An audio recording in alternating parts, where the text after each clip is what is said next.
제목이 열방제국 무너지고 죽임당하신 어린 양은 영원히 통치하시리라 하나님 왕이시다. 이게 한번 제목을 이렇게 책에 뽑아놨는데 되게 깁니다. 근데 어쨌든 그 종국적으로는 그리스도가 승리한다.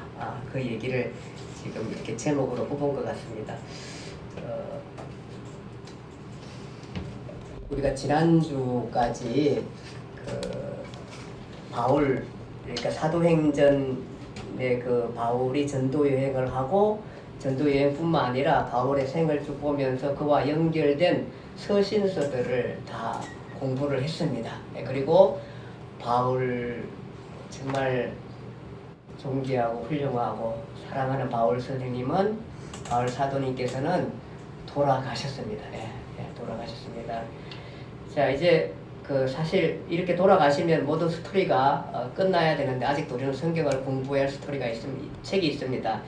그 신약의 스토리는 원래 그 마태, 마가, 누가, 요한, 마태, 마가, 누가, 요한이라는 그 사복음서 그 스토리는 예수님의 행적에 대한 스토리잖아요. 그쵸? 예수님께서 활동하던 그 일들이고요. 그 다음에 이제 이어지는 성경책이 뭐죠? 사도행전.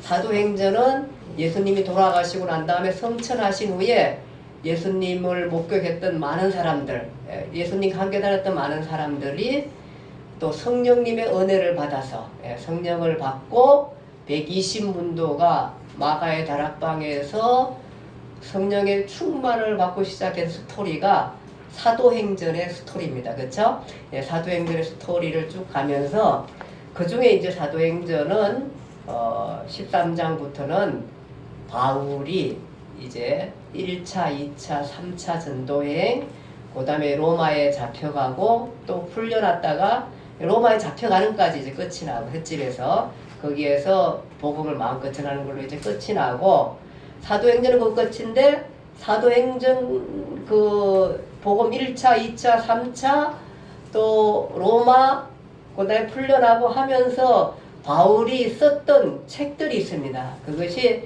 바울서신이에요. 바울서신. 그래서 그것이 13권입니다. 바울서신이 13권. 그러니까 신약 성경이 몇 권이죠? 전체? 27권. 여기 쉽죠? 39, 27. 39권은 구약, 27권은 신약, 39, 27. 참 머리 좋아요. 이렇게 우리가 외울 수 있습니다. 그래서 27권 중에 13권이 바울 선생님이 쓴 서신 편지들입니다. 편지. 그것이 사도행전과 연결되어 있는 서신서들입니다. 그렇죠? 자, 그리고 난 다음에 이제 제일 우리가 힘들었던 작업이 뭐였었나 하면은, 신약을 읽으면서 힘들었던 작업이 뭐냐 하면은 우리가 그 두 개의 큰 작업이 있어요. 일을 했어야 돼. 그것이 뭐냐 하면은 마태, 마가, 누가, 요한을 하나로 역사서터로 쭉 끼는 거 일.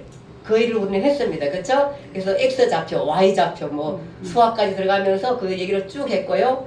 또 한 가지 난제가 있었는데 그게 뭐냐 하면은 이 사도행전과 연결되어 있는 서신서들을 정리를 했습니다. 그래서 사도행전 1차 전도여행, 2차 쭉 가면서 2차 전도여행 때는 무슨 책을 썼고, 어려워요. 기억 안 나죠? 2차 전도여행 때 무슨 내용이 고린도에서 갈라디아서, 데살로니가 전서, 데살로니가 후서 쓰고, 그 다음에 2차 전도여행, 2차 전도여행, 3차 전도여행 에베소에서 고린도 전서 쓰고 뭐 이런 얘기를 했잖아요. 그것이 다 어쨌든 몰라도 괜찮아요. 그래야 내가 다음에 또 가르치죠. 어쨌든 간에 그렇게 연결되어 있다는 건 알고 있어야 돼요. 이때에 고린도 전서가 이때에 썼고, 또 이때에 고린도 후서가 썼고, 이런 것들, 로마서가 이때에 썼고, 이게 다 바울의 전도 1차, 2차, 3차 전도 여행 기간에 쓴 편지구나. 요 정도만 알고 있으면 일단 성공했어요. 그 정도는 알고 계시죠? 그 정도를 우리는 알고 있어요. 일단 그때에 편지들이 쓰셨습니다. 그것이 이제 쭉 하다가 지난주까지 13권을 맞춰서 사도행전과 연결되어 있는 서신서들이 굉장히 힘들고 어려운 건데, 그 작업을 함으로 말미암아 우리는 신약 성경을 충분히 이제 읽을 수 있는 그런 작업이 되었습니다. 그런데 그래도 또 앞으로 남은 성경이 몇 권 있냐면은 9권 있습니다. 9권. 오늘부터 이제 그 9권을 정리하게 되는 것입니다. 근데 이제 이 9권은 사실은 그냥 읽으면 안 돼요. 왜냐하면은 이거는 사도행전인 뭐 여행 중에 쓴 그게 편지가 아니라서 그냥 읽으시면 돼요. 읽으시면 돼요. 예, 읽으시면 되는 건데, 그래도 우리가 지금까지 뭘 잘 만들어 놨냐면 이 작업을 잘 해놨어요. 이 작업. 예, 여기 보세요. 사도행전이 1차, 2차 전도여행 때 이렇게 썼었다. 편지가. 이 3차 전도 이 편지를 썼고, 그 다음에 감옥에 연금 상태 이 편지 썼고, 이런 것들 쭉 공부를 해왔어요.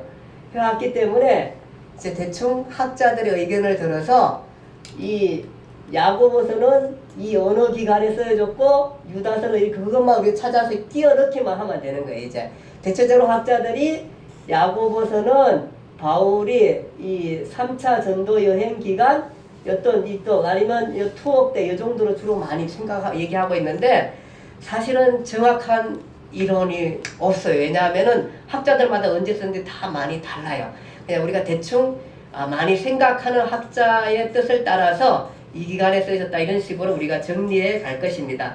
자, 우리가 바울 서신을, 그래서 바울이 쓴 편지를 13권, 그걸 우리가 바울 서신이라 그렇게 얘기를 했어요. 근데 이제 나머지 9권이라고 그랬잖아요. 9권은 8권은 똑같은 이제 편지들이고, 한 권은 우리가 잘 아는 요한 계시록이에요. 그러니까 9권은 8권은 편지고 한 권은 요한 계시록. 근데 사실은 요한 계시록도 그 안에 7교회의 편지를 쓴 내용들이 나와요. 그리고 거의 비슷해요. 그래서 편지라 생각하시면 되는 건데, 어쨌든 그렇게 구분해가지고 그 8권을 뭐라고 얘기하냐면은 공동서신. 네, 여러분들 목사님들이 가끔 설교하다가 공동서신에서 이런 얘기 하세요. 근데 도대체 공동서신 먼저 얘기 안 하시고 하니까 이게 어려운 거예요. 그 공동서신이라 그러는데, 바울서신이라고 우리가 따로 열쇠를 띄워놨기 때문에 그거와 구별하기 위해서 이름을 공동서신이라 이렇게 써요. 보통 학자들이 그렇게 쓰고, 또 한 가지 의미는 뭐냐 하면은 이 바울이 쓴 서신서들은 개별이라든지 아니면은 교회에다가 써요. 그러잖아요. 바울이 쓸 때에 로마에 있는 교회들에게 쓰면은 로마서, 고린도에 있는 교회들에 쓰면은 고린도서 이러잖아요. 그 다음에 갈라디아에 써서 있는 교회들의 편지를 쓰면 갈라디아서 이렇게 하잖아요. 근데 이 공동서신은 누구한테 쓰는 게 아니고 일반인 교인들에게, 일반인 그리스도인들에게 어느 교회 한정된 한 교회에 쓴 편지가 아니에요. 그리고 바울이 쓴 게 아니에요. 다른 사람들이 쓴 거예요. 그 사람들이 쓴 그거를 공동서신이라 그렇게 학자들이 이제 바울 서신과 분리해서 그렇게 하고 있는 것입니다. 자, 이제 오늘 공동서신을 공부해야 되는데, 공동서신은 우리가 한번 어느 서신이냐면은 거기에 히브리서, 야고보서 거기에 쭉 나오는 거, 베드로전서, 베드로후서, 요한 1, 2, 3서, 예, 이거를 가르쳐서 우리가 공동서신 8권이라 그래요. 8권 맞나요? 유다서가 빠져요. 유다서. 예. 야고보서, 유다서, 베드로전서, 베드로후서, 요한 1서, 2서, 3서, 그 다음에 히브리서. 예. 그러니까 8권 이것을 공동서신을, 공동서신. 자, 이 공동서신을 할 때에 우리가 몇 가지 이제 관점이 있어야 되는데, 그것은 뭐냐 하면은 바울이 선교하는 동안 예루살렘 교회 리더십들도 계속 활동하고 있다는 것을 우리가 꼭 기억해야 돼요. 우리가 지금까지는 어디를 따라왔나 하면은 바울만 따라왔어요. 그렇죠? 누가가 바울을 중심으로 따라가면서 편지를 쓴 게 사도행전이거든요. 그러니까 우리가 바울만 계속 따라왔어요. 요런 표현 써도 되기는 뭐냐, 우리가 바울에 잠시 동안 미쳐 있었어요. 예, 바울만 계속 따라와가 있었다 보니까 이전 사람들이 있어요. 누구냐 하면은 그 훌륭한 베드로 선생님도 잊어버렸고, 그 다음에 야고보도 잊어버렸고, 유다도 잊어버렸고, 이런 그 제자들도 이런 사람들을 잊어버렸어요. 그 사람들이 바울이 활동하는 동안에 가만히 누워 계신 게 아니에요. 그분들도 다 나름대로 각자의 위치에서 각자의 은혜 가운데 바울처럼 전도하며 복음 전하며 하나님 말씀을 전하면서 삶을 살아가고 있었다니까요. 이 사람들이요. 근데 우리가 계속 사도행전 그다음에 그 이어지는 바울 서신들 바울이 쓴 편지들 보니까 모든 게 다 바울이 한 걸로 우리가 생각하는데 그렇지 않고요. 다른 사람들도 이렇게 활동하게 되었고 활동하다 보니까 뭘 했어요? 편지를 썼어요. 편지를. 그 내용들이 이제 공동서신입니다. 공동서신.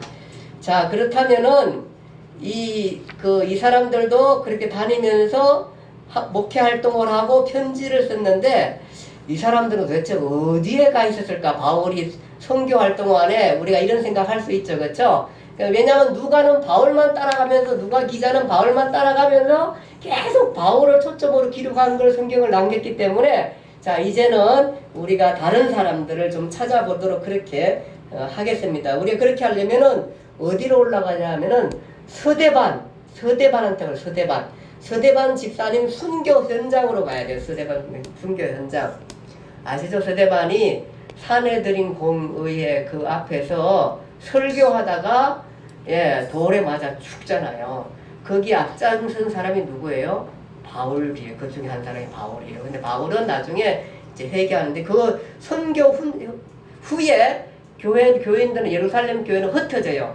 그래가지고 빌립이라는 사람은 여기 보시면은 빌립이라는 사람은 여기 보세요. 사마리아, 가사, 아소도, 가이사라 이렇게까지 이동을 하게 됩니다. 이게 이 아소도 이쪽 가이사라로 이동하게 되는 사람이 빌립 집사입니다. 집사님이 이렇게 이동해서 복음을 전해서 이 사람들도 가이사라까지 가게 되고요.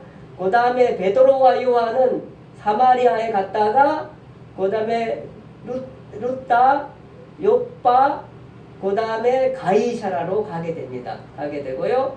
그 다음에 바울은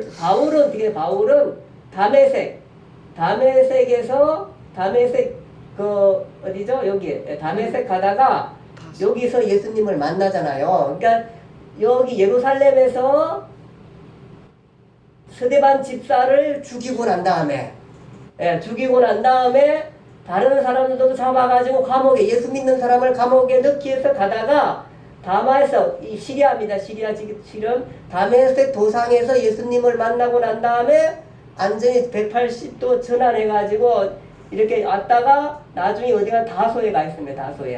다소가 자기 고향에 가 있습니다. 가 있고요. 물론 이 사람은 이쪽에 아라비아도 갑니다. 아라비아 갔다 여기 3년 지내고 이렇게 하다가 다소에 가게 되는데 여기에 있게 됩니다. 그래서 이렇게 많은 사람들이 복음을 전하고 있었고요. 그 다음에 무명인들, 그러니까 이름은 없지만 여기에 거기에 다수의 어떤 사람들 그렇게 나오는 성경에 보면은 이 사람들이 베니게, 시돈, 두로, 시돈을 거쳐서 바울이 1차 전도에 갔다 구보로, 키프로스, 구보로 성까지 갔다가 안디옥까지 이 사람들도 갑니다. 이 사람들이 교회를 세운 게 안디옥 교회입니다.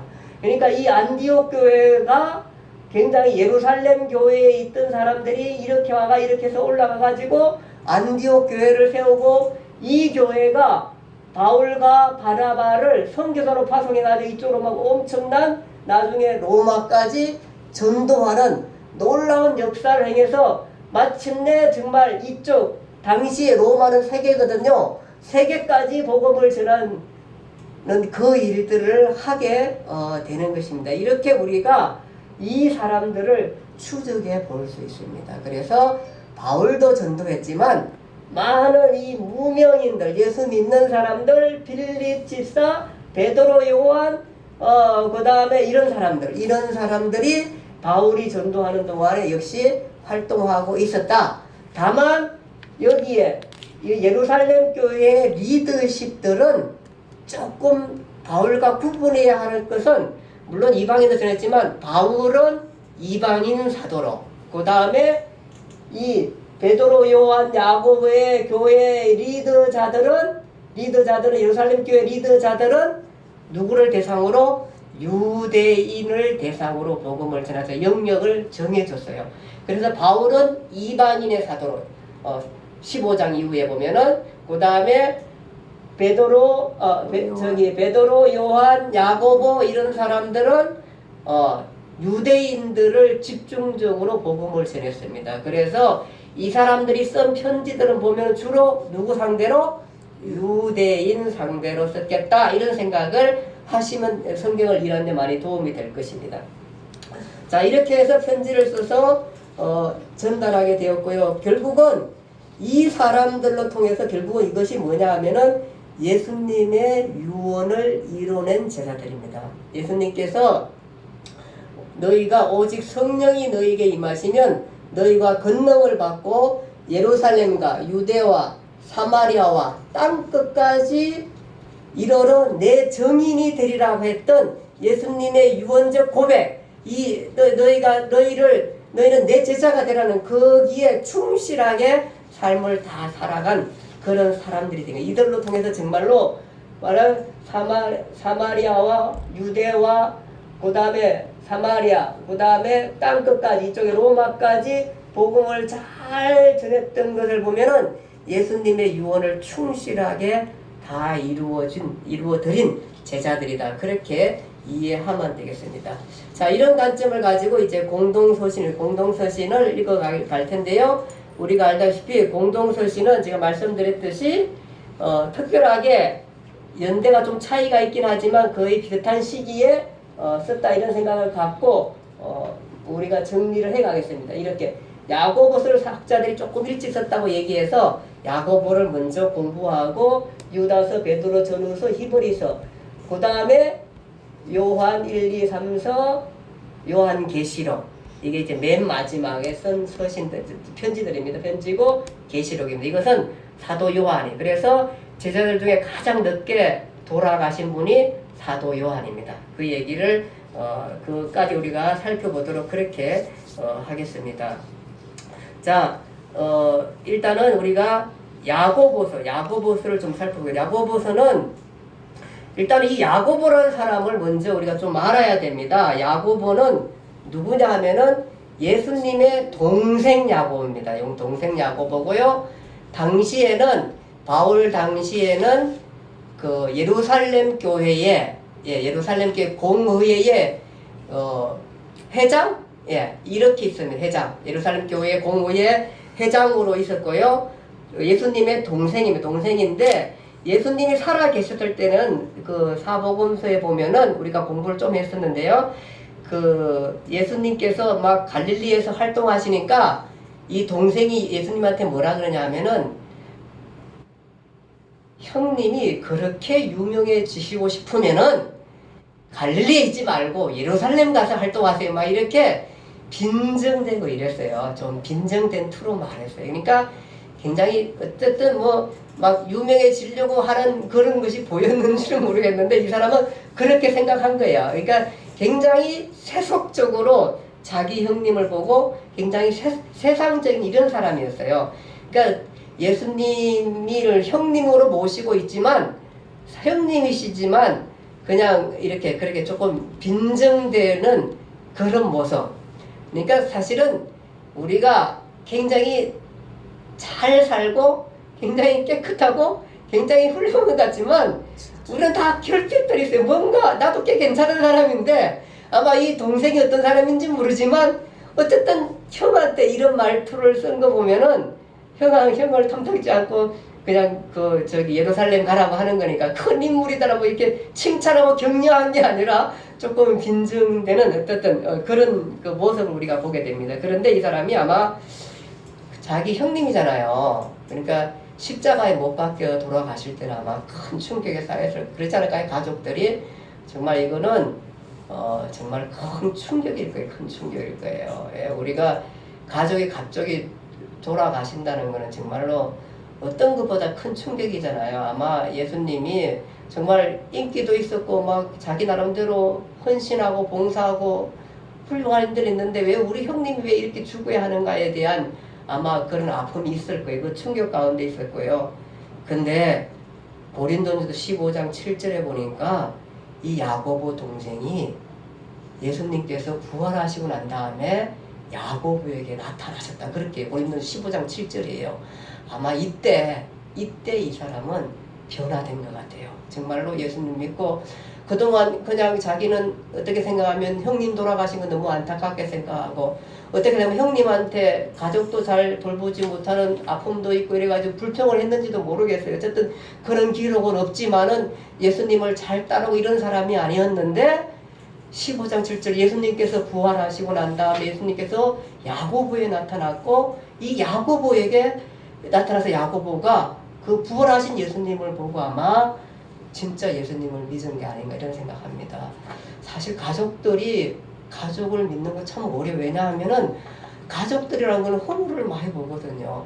가족들은 괜히 지가 잘못해가지고 지가 시기하거든요. 가족들의 삶이란 이런 거거든요.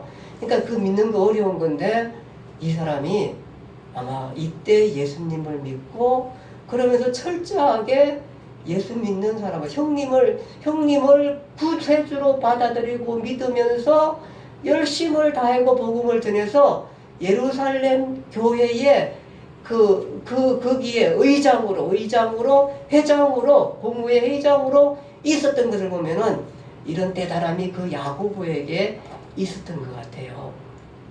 이때하고 그 다음에 이 사람이 이제 편지를 쓰다 보니까 이 사람은 거기에 그 편지 내용이 뭐냐면 세계 여러 나라에 흩어져 있는 12지파에게 편지를 보낸다 이렇게 얘기해요. 그러니까 한 교회가 아니고 12지파는 누구예요? 유대인에게 편지를 보내는 거예요. 그러니까 결국 뭐냐면은 흩어져 있는 유대인들. 그러니까 영역을 잘 지키죠. 바울은 누구예요? 이방인들. 야고보는 유대인들. 그러니까 이 사람들이 다 예루살렘 교회의 리더십입니다. 그러다 보니까 유대인들에게 편지를 씁니다. 물론 이 사람들이 이방인들에게 복음을 안 전하는 건 아니지만 할 수 있으면 유대인들을 위해서 많이 복음을 전하는 것을 우리가 보게 되고요. 또 이 사람은 바울과 좀 달라요. 아주 율법을 철저하게 지키고 율법 위주의 사람입니다. 그러면서 바울이 믿음으로 의롭다 하고 이렇게 얘기할 때 구원받는다고 했을 때에 이 사람은 행함으로 구원을 받는다고 주장을 하게 됩니다. 그러니까 율법을 많이 의식하고 있습니다. 그것은 뭐냐 하면은 유대인들은 이미 율법을 많이 알고 있습니다. 그러다 보니까 이 율법에 대한 그 얘기를 하면서 율법을 지킬 것을 대해서 얘기를 하게 되는 것입니다. 그러면서 그 바울과 비교돼서 바울은 뭐 십자가의 부활, 복음의 본질, 그 복음 믿음으로 구원 이런 얘기를 많이 하지만 이 야고보서는 철저하게 율법을 붙들고 가는 것을 우리가 보게 되는 것입니다. 그것은 뭐냐 하면 이 사람들은 유대인들이 참 힘들 것 같아요. 왜냐하면은 유대인 기독교인들이 당신이 많이 힘들어서 그래서 유대인 기독교인이라고 하지만 유대인 쪽에 많이 있던 사람도 있을 거요. 그러니까 유대인 기독교는 사람은 이 이방인들은 바울을 통해서 어떤 성경 그 깨우침을 받은 진리에 굉장히 익숙하게 잘 있었지만 유대인들은 잘 몰라요. 사실은 그냥 예수님만 받아들일 정도 그 정도고 율법에 철저하다는 생각만 많이 했었기 때문에 그런 가운데 있다 보니까 아마 이 율법을 굉장히 강조한 부분을 우리가 보게 되는 것입니다. 그래서 거기 성경에 보니까 바울이 로마서 4장 2절에 3절에 보면 아브라함이 구원을 받은 것은 믿음으로 아브라함이 행위가 아니고 믿음으로 말미암아 구원받았다고 얘기했을 때에 그렇게 얘기했는데 분명하게 예수님을 믿음으로 구원받는다 그렇게 얘기했는데 야고보라는 사람은 아브라함을 가르쳐서 뭐라 하냐면 아브라함이 이삭을 바칠 때에 제단에 바칠 때에 믿음으로 바친 게 아니라 믿음으로 그것을 드린 게 아니라 행함으로 말미암아 그가 의로움을 받았다 그렇게 말하고 있습니다. 그래서 아브라함이 그 아들 이삭을 제단에 바칠 때 행함으로 의롭다 하심을 받은 것이 아니냐 행함으로 의롭다함을 받고 행함이 없는 믿음은 곧 죽은 믿음이다 이렇게 얘기하면서 이게 보면 어떻게 되냐면은 로마서 즉 바울과 상반된 얘기를 해요. 참 어렵죠. 예, 이게 어려워요. 그래서 이 이 바울이나 또 바울을 따랐던 나중에 종교개혁을 또 루터 이런 사람들은 이 야고보스를 굉장히 성경 중에 가치가 좀 적은 이렇게 취급을 했다니까 이 야고보스를. 근데 이것은 사실은 잘 몰라서 그래요. 이게 얼마나 중요한가는 우리가 야고보를 공부하면 알아요. 이 야고보는 뭐냐 하면은 사실은 우리가 믿음으로 구원한 바울이 계속해서 외쳤던 게 그거요. 종교개혁을 또 그거예요. 왜냐하면은 이 사람들이 아무 일도 안 하면서 그냥 고행하고 막 이러면은 구원받는다고 할 때에 그것이 아니라 우리가 행위와 노력으로는 우리가 구원받지 못한다고 얘기했던 것이 바울이고 루터고 그것이 종교개혁인 거예요. 종교개혁이었는데 그랬는데 이 야고보라는 이 사람은 율법을 굉장히 강조해요.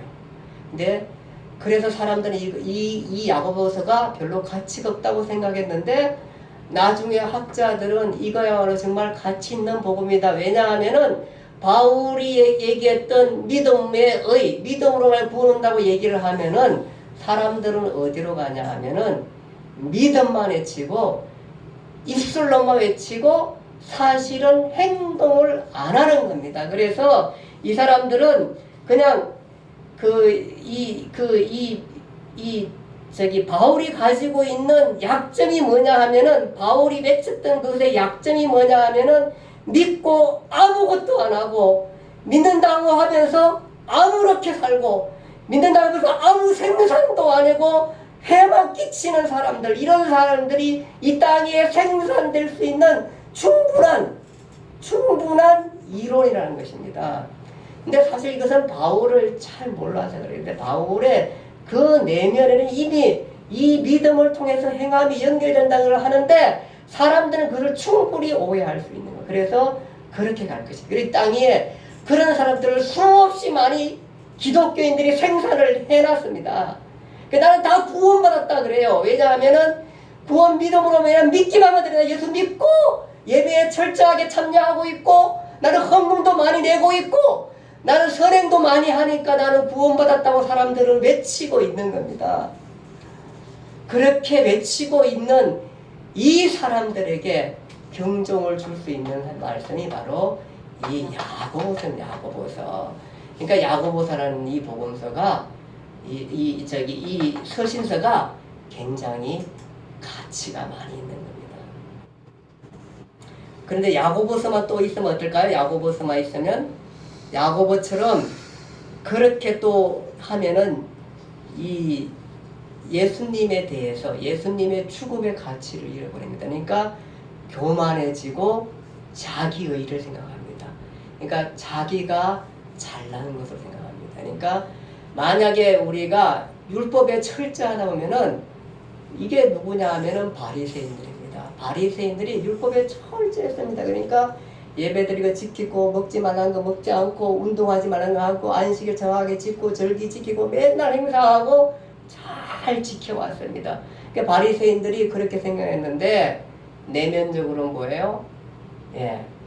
가난한 자, 부한 자 차별하고 어쨌든 자기들은 형식적인 의식적인 살고 이렇게 하게 되는 거기에 대한 그 사람들을 충분하게 생산해 볼 수 있습니다. 그래서 로마서와 야고보서는 동전의 양면같이 우리에게 아주 귀한 서신들이고 편지들입니다. 그래서 아주 중요한 겁니다. 왜냐하면 이것이 두 극단을 잘라버립니다. 한 극단은 뭐냐? 예수 믿기만 하고 아무 쓸데없이 사는 사람들, 오히려 해를 끼치는 사람들의 극단을 잘라내버립니다. 누가 잘라내요? 야고보서가 잘라냅니다. 하물며 바리새인같이 철저하게 자기 의의 중심에 자기가 잘난처럼 살아가는 사람들에게 그 철저한 자기 의의 주장을 잘라버리는 게 바로 로마서입니다. 로마서. 이렇게 해서 두 극단을 잘라버리면서 굉장히 가치 있는 일을 하는 게 바로 이 야고보서입니다. 야고보서. 그리고 이 야고보서는 구체적인 내면 생활에 지침을 줍니다. 그것이 뭐냐 하면 산상수훈의 원리에 굉장히 가까이 가 있고요. 그 산상수훈의 원리는 뭐냐 하면은 하나님 사랑, 이웃 사랑입니다. 하나님 사랑 얘기할 때에 우리는 예배자의 삶을 살아야 한다. 예배자의 삶을 살아야 한다. 사실 우리가 조금은 율법적인 것 같지만 우리 옛날 사람들이 그렇게 예배자의 삶을 살았던 것은 우리가 가치 있는 것으로 받아들여서 우리가 예배자의 삶을 산다는 걸 잊어버리면 안 됩니다. 사람들이 예배를 쉽게 놓치고 쉽게 빠지고 쉽게 저기 하는 사실 우리는 그 성도는 누구든지 예배에 충실한 예배자의 삶을 살아야 하는 것입니다. 그것이 하나님에 대한 사랑인 것입니다. 그리고 또 한 가지는 뭐냐 하면은 내가 우리 형님이 너무너무 좋은 일들을 열심히 많이 하시고 막 TV도 막 나오시고 이래가지고 형님 그렇게 좋은 일을 많이 하는데 근데 그보다 더 중요한 좋은 일 한 가지 있는데 그게 뭐냐 하면은 예배자의 삶이다. 예배자의 삶. 근데 그게 너무 안타까워. 예배자의 삶을 안 사는 게 대해서 그래가지고 사실 우리는 예배자의 삶이 너무 중요합니다. 여러분들 그걸 잊어버리면 안 됩니다. 그리고 또 한 가지가 바로 내 이웃을 내 몸과 같이 사랑하라는 바울의 교리입니다. 그래서 사랑관계에 대해서 얘기를 많이 합니다. 가령 너희가 이 회당 같은데 어떤 사람이 금귀걸이 찌고 금팔찌 끼고 아름다운 예쁜 옷을 입고 막 이래가지고 부하게 오면은 너희가 그 사람을 아주 좋은 상석의 자리에 앉혀놓고 힘이 지고 늦어진 옷을 입고 여기 교회 회당에 왔었을 때에 야 너는 내 발등상 밑에 있어라 그래가지고 여기 구석에 갖다 놓고 이러면은 어떻게 그것이 어떻게 선한 행위라고 얘기할 수 있냐면 야고보가 아주 구체적으로 설명들을 다 하게 되는 거예요. 다 하게 되는 것입니다. 다 하게 되고요. 그 다음에 또 많이 지적하는 게 입술의 문제. 너희가 큰 배라는 게 있잖아요. 그 배가 그것을 조정할 때 네가 내려가지고 막 끌고 다니고 조정하지 않지 않느냐. 그 배를 누가 조정하냐 하면은 키 하나. 이거 하나 가지고 배가 조정해 보셨나요? 안 했으면 한번 가보셔야죠. 이거 그 큰 배가 이거 하나 가지고 하면은 배가 이리 갔다 저리 갔다 조정이 잘 되는 거예요.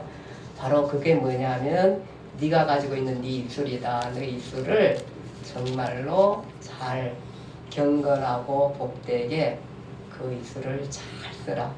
그렇게 얘기합니다. 제가 아이들을 지도하면서 정말 아주 말 안 듣는 데 많잖아요. 막 이렇게 어떻게 되면 쭉 패고 싶은 죄송합니다.